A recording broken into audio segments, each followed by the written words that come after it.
caranya visual. Kenapa harus visual? Kenapa harus visual?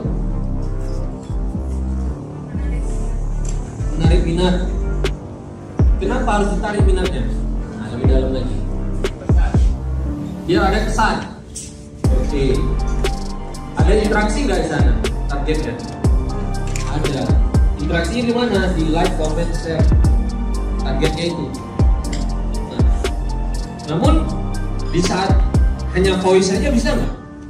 Bisa juga. Laku nggak? Laku juga. Namun dia masuk kategori lengkap, bisa visual, bisa dilihat. Saya nggak mau coba nih siapa yang visual, siapa yang auditori atau yang lainnya. Saya cuma mau lihat tadi gimana caranya kawan-kawan tuh bisa fokus lihat saya semuanya. Ternyata alhamdulillah kelas kita ini fokus lihat saya semua.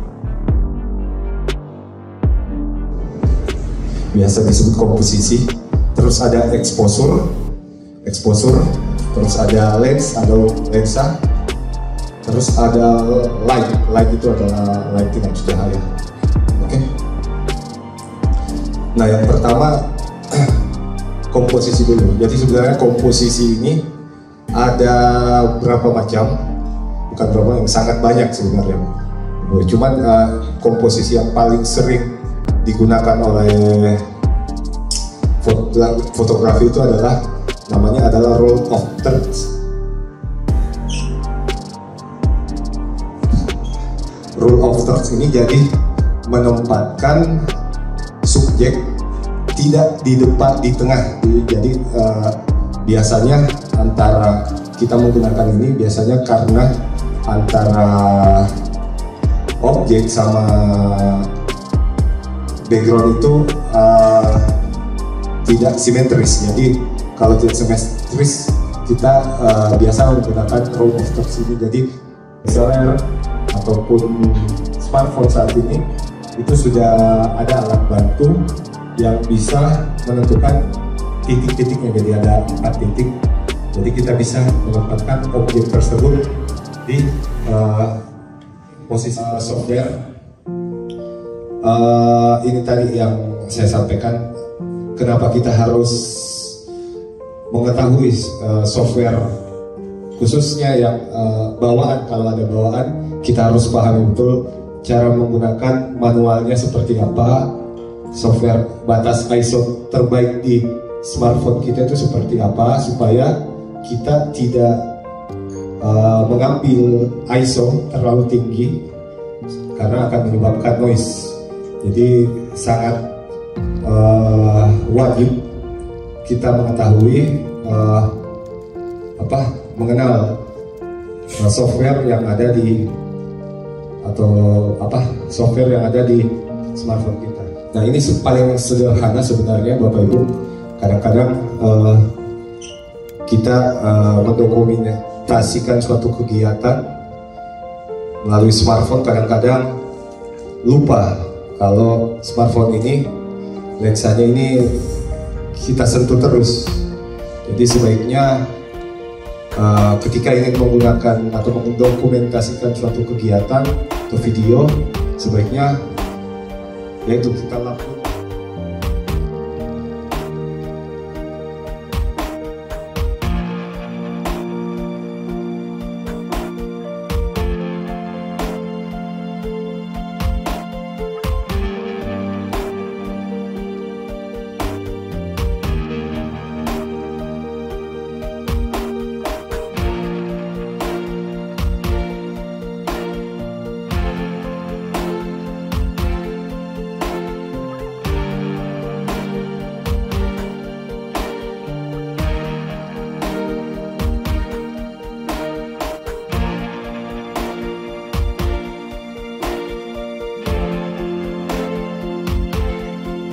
Oke, ulang lagi Bapak Ibu ya. Siapa yang pernah pakai aplikasi non-bank seperti wallet yang saya sebutkan tadi?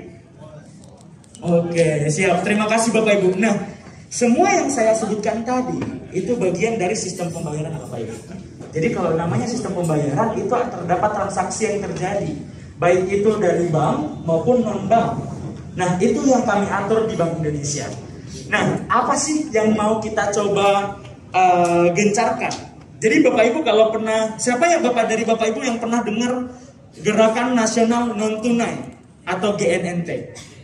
Iya. Nah, bagi Bapak Ibu yang belum pernah dengar, jadi GNNT ini adalah sebuah gerakan senasional di mana kita mau menerapkan atau menggencarkan transaksi non tunai. Kenapa Bapak Ibu? Nah, dari saat ini nanti saya akan coba jelaskan kenapa sih transaksi non tunai itu penting. Uang kembalian, uang kecil. Biasanya kalau pergi belanja gitu ya, di Indomaret atau di Alfamart, biasanya jajan, terus mungkin ada Bapak Ibu yang masih sering dapat uang kembalian dalam bentuk permen. Iya, nah Bapak Ibu nanti kalau dapat seperti itu nanti silahkan dikembalikan dan jangan pernah mau terima karena secara undang-undang itu salah. Iya, ya, permennya. Tapi kalau permennya dikumpul dibelanjakan nggak bisa juga kan ya Pak? Iya, jadi secara undang-undang salah, gitu ya, Bapak Ibu. Nah, jadi kalau kita lihat kelemahan-kelemahan itu Bapak Ibu, makanya kita pengen yang namanya adanya gerakan nasional non tunai. Jadi hal-hal ini itu kita mau coba minimalisasikan Bapak Ibu. Jadi di situ ada kita lihat kalau pembayaran non tunai atau cashless itu sudah tidak ada transaksi uang fisik yang terjadi. Jadi nanti kita akan pakai uang elektronik. Nah, uang elektroniknya itu apakah ada di rekeningnya Bapak Ibu ataukah ada di dompet digital? Jadi terima kasih ya terhadap narasi atau klarifikasi terkait dengan mekanisme penggunaan aplikasi Kris ini. Aplaus dulu buat materi ini, sangat luar biasa. Terus terang saja kami Pondok Pesantren Modern Darul Madinah Wonosari Provinsi Gorontalo saat kenal dengan konsultan Bank Indonesia namanya Pak Ujang sangat mensugesti kita untuk apa? Untuk beradaptasi. Ini kan namanya 4.0, 4.0, revolusi industri, semua serba digitalisasi, artificial intelligence. Maka kami berada di sebuah kabupaten, di Kabupaten Bualemu, langsung datanglah ke Bank BSI, Bank Syariah Indonesia. Namun ada perspektif masyarakat memang yang berasumsi bahwa saat kita bertransaksi dengan bank syariah seolah-olah marginnya itu 50-50. Misalkan nih ya, yang namanya orang bekerja ini pasti butuh penghasilan dan butuh finansial dalam hidup. Jadi memang ada pinjaman, misalkan kita buka rekening kan ada wadiah namanya nih. Jadi literasi syariah ini harus kita kembangkan. Tidak ada kegiatan di bank syariah yang kontradiksi atau bertentangan dengan agama. Karena itu sudah disaring oleh Dewan Syariah Pusat lewat Majelis Ulama Indonesia. Cuma terkadang perspektif kita masyarakat berasumsi yang namanya syariah ini piu menolong 1 juta ya 1 juta. Waduh, kacau juga ini kan persoalan nih. Maka oleh karena itu perlu kita tingkatkan memang literasi terkait dengan narasi apa itu sebenarnya perbankan syariah, mudharabah seperti apa, murabah seperti apa, dan termasuk konsepsi riba itu seperti apa. Dewan Syariah Islam di Majelis Ulama sudah mengeluarkan fatwa yang sangat detail dan terperinci sekali. Jadi sekali lagi kami berharap bahwa kris ini teman-teman memang harus antusias dan agresif untuk membuat sangat simpel dan sangat luar biasa. Kalau belanjanya di Makassar atau di Kota Gorontalo, insya Allah pakai kris ini sedikit luar biasa, micing, mantap gitu. Tapi insya Allah kalau pakai kris di daerah Pangia atau pedalaman di Gorontalo itu dari pagi sampai sore insya Allah tidak lagu-lagu tuh. Kenapa? Karena memang tidak ada jaringan. Nah ini perlu didukung oleh faktor akses juga internet yang bagus seperti itu. Tetapi kami yakin dan percaya dengan keinginan yang keras, maka perlunya juga memang BI ini bermitra dengan keras sekali setiap khotbah misalkan nih. Khotbah nikah, takziah, termasuk bawakan ceramah, tiap saat kris terus. Kayak bilang BI sudah memulangkan kita. Terima kasih banyak. Assalamualaikum warahmatullahi wabarakatuh. 3 hari ini kita diberikan kelancaran, diberikan kesehatan, sehingga teman-teman semua Bapak dan Ibu kita bisa mengikuti acara sampai hari terakhir ini. Nggak banyak mungkin yang berkesempatan untuk bisa hadir seperti Bapak dan Ibu, sehingga kita harus banyak-banyak bersyukur. Untuk itu supaya lebih semangat, mungkin Bapak dan Ibu kita bilang alhamdulillah bareng-bareng ya. Alhamdulillah luar biasa. Tepuk tangan buat kita semua.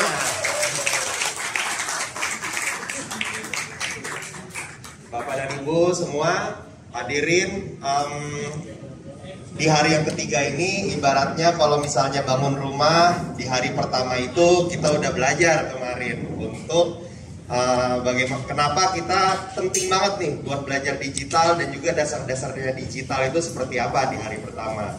Di hari kedua kita juga udah belajar bagaimana caranya pengambilan audio, video, gambar, ilustrasi dan lain-lain, sehingga nanti bisa menunjang teman-teman kalau misalnya nanti mau membuat konten-konten digital. Lalu di hari kedua kita juga udah belajar apa yang namanya kris, barang apa itu yang namanya kris, dan juga pembayaran digital itu sudah seperti apa sekarang, seperti itu.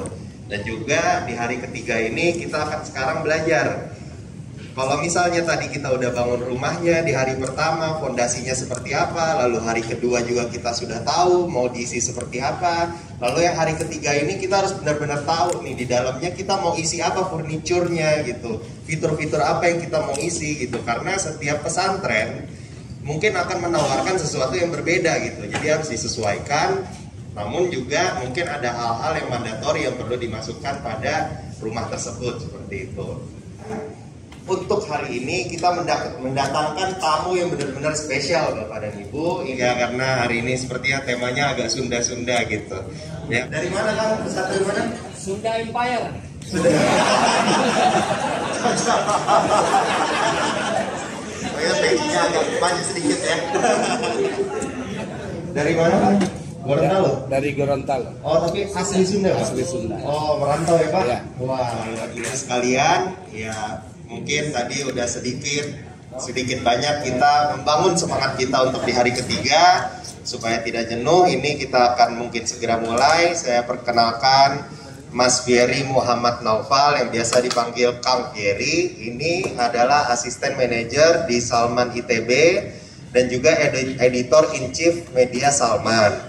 Nah, untuk hari ini mungkin seharian kita akan banyak mendengarkan materi dan juga berkonsultasi dengan Kang Fieri, sehingga nanti mohon Bapak dan Ibu, karena mungkin ini kesempatan yang sangat-sangat langka, belum banyak yang materi yang membahas tentang betul-betul apa itu pesantren digital, konten dakwah digital dan lain-lain, mungkin bisa dioptimalkan. Serta Bapak dan Ibu nanti kalau misalnya ada yang mau dikonsultasikan, ditanyakan, dan juga mungkin nanti apa kendalanya yang kira-kira ada di masing-masing daerah, mungkin bisa disampaikan dan dikonsultasikan kepada Kang Fieri nanti. Ucapkan terima kasih tentunya kepada Bank Indonesia yang telah menyelenggarakan acara ini. Tentu ini acara yang sangat bermanfaat untuk kita semua.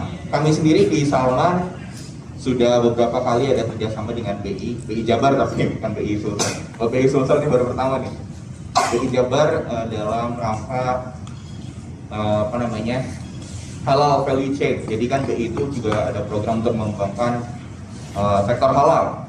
Kemudian BI juga jadi sponsor ada hidroponik di masjid kami untuk kerjasama dan lain-lain lagi. Dan sekarang alhamdulillah BI Sulsel juga kerjasama di bidang media ataupun konten dakwah digital. Teman itu ada 5 media. Yang pertama ada Instagram, yaitu yang di pojok kanan atas. Alhamdulillah sekarang followersnya sudah di atas 90.000. Kemudian kita juga udah centang biru, udah verified. Kemudian kita ada Twitter. Kalau Twitter ya followersnya masih 8 ribuan. Terus di bawah itu ada YouTube, subscribernya di atas 30.000. Kemudian kita ada website dan juga ada page di Facebook. Untuk hari ini, insya Allah kita akan lebih banyak fokusnya ke Instagram dan sedikit mungkin Facebook. Twitter kita nggak akan kita bahas karena kami di Salman juga masih banyak bingungnya nih. Kalau dunia Twitter itu agak beda emang. Soal YouTube juga karena pengeditan dan lain-lain, pembuatan kontennya sangat jauh berbeda ya, itu kan butuh persiapan yang lebih banyak. Kita juga nggak bahas, website juga kita nggak bahas. Next, ini sedikit mungkin sudah terbahas ya di waktu hari Sabtu ya, hari pertama ya. Kenapa harus digital? Karena ya pengguna sosial media itu makin lama makin meningkat, makin banyak. Ini di Indonesia aja tahun 2022 ada 191 juta pengguna media sosial. Meskipun ini bukan pengguna unik ya, kan bisa aja satu orang punya 2 akun. 21 juta ini sebenarnya tidak unik. Tapi biarpun begitu itu kan menunjukkan banyaknya peluang kita, terutama peluang dakwah kita di dunia digital. Dan juga tentunya memperluas reach ataupun jangkauan. Karena dengan dunia digital ini kita bisa mendekatkan yang jauh. Walaupun kadang menjauhkan yang dekat juga ya. Kita duduk sebelahan tapi ke film.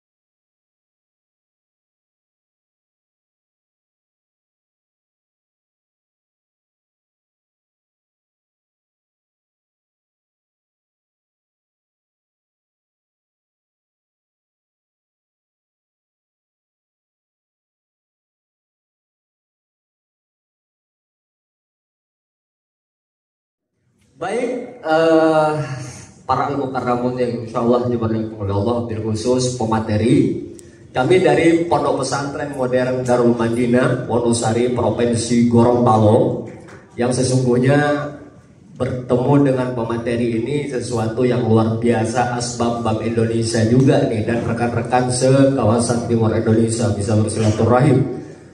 Pertama yang ingin kami sampaikan, letak geografis ya. Kalau tadi dari Sulawesi Barat, pangsa pasarnya, market dakwahnya masuk ke anak-anak juga luar biasa. Aplaus juga buat beliau ini.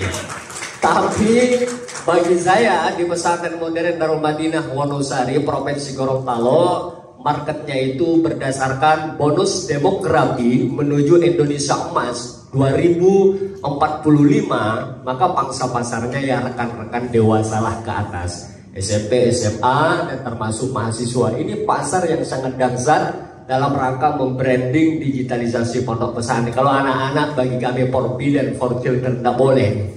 Ini berpengaruh terhadap literasi dan mindsetnya nanti.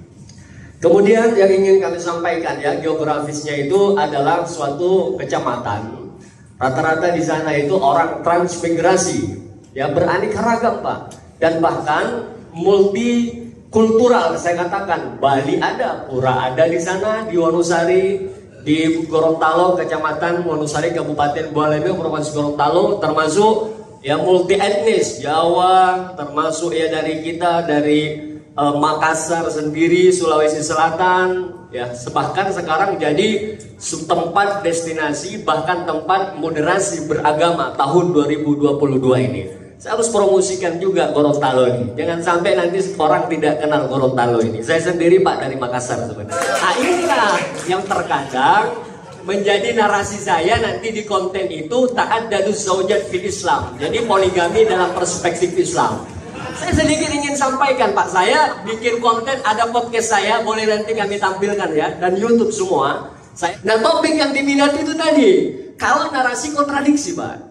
Poligami dalam perspektif Islam, kan seperti itu. Kita angkat tuh untuk memantik masyarakat beradaptasi dan mengikat emosional dengan Pondok Pesantren Modern Darul Madinah. Walaupun kami punya holti, pertanian, peternakan, tapi narasi itu sudah bagiannya lah BPTP, Kadis Pangan dan Perdagangan. Tapi kalau kami sendiri di Salman untuk Facebook itu lebih banyak yang tua-tuanya, yang udah lebih senior, 30-an ke atas, dekati 40 dan seterusnya.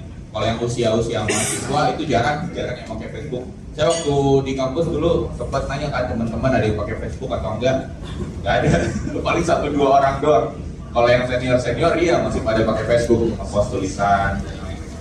Terus fiturnya kalau Instagram tadi ya harus berbasis visual, baik itu foto ataupun video. Nah terus Facebook itu dia audiensnya lebih luas, lebih banyak, lebih lebar kemana-mana. karena cara kerja algoritmanya berbeda. Kalau Instagram itu dia akan memunculkan postingan kita di market yang kurang lebih sama kayak market kita, gunakan untuk talk show, untuk podcast, atau untuk streaming acara. Misal kita lagi ada kajian di pesantren kan, kita taruh aja Instagram live.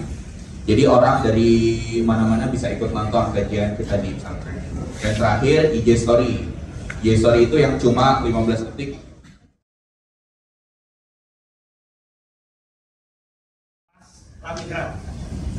Jadi Bapak dan Ibu yang luar biasa, yang saya hormati juga dari semuanya dari seluruh Indonesia, khususnya dari kawasan timur Indonesia. Terima kasih sudah telah datang ke sini. Walaupun mungkin pelatihannya yang 3 hari, itu rasanya singkat. Mungkin singkat, tapi yang diajarkan saya yakin ini bukan dari 3 hari, tapi bisa bertahun-tahun, bisa puluhan tahun dari misalnya dari instruktur-instruktur yang sudah makan asam garam di kehidupan. Ya tentunya sedikit banyak ilmu yang sudah diajarkan dapat kita, insya Allah dapat kita implementasikan dengan baik di tempat pesantren Bapak Ibu sekalian ya. Saya harapkan nggak cuma dari Bone aja, nanti dari pesantren dari Bapak Ibu sekalian, ada yang dari Papua, ada dari Kalimantan Barat dan sebagainya. Kalau ada produk-produknya, insya Allah ya kita dapat bertemu di dunia maya ya. Saya beli nanti, insya Allah. Jadi jadikan ini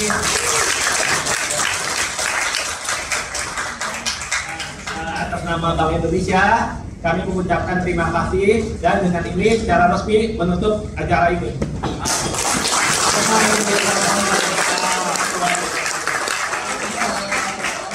Terima kasih Bapak Ibu. Poinnya adalah semoga pelatihan ini Bapak dan Ibu bisa berkelanjutan mengajarkan mungkin para santrinya ataupun pengurus-pengurus pesantren lainnya, dan juga semoga bisa berkelanjutan ya Pak pelatihan ini, dan juga ilmu yang diberikan juga semoga menjadi amal jariah. Buat demikian dari kami mohon maaf selama ini ada hal-hal yang kurang berkenan selama pelatihan, dan terima kasih banyak kami ucapkan kepada Bapak Ibu yang sudah jauh-jauh hadir ke Makassar untuk mengikuti pelatihan pesantren digital. Semoga pelatihan ini memberikan ilmu yang bermanfaat bagi kita semua dan bagi masyarakat sekitar. Amin ya rabbal alamin. Demikian wabillahi taufiq wal hidayah. Wassalamualaikum warahmatullahi wabarakatuh.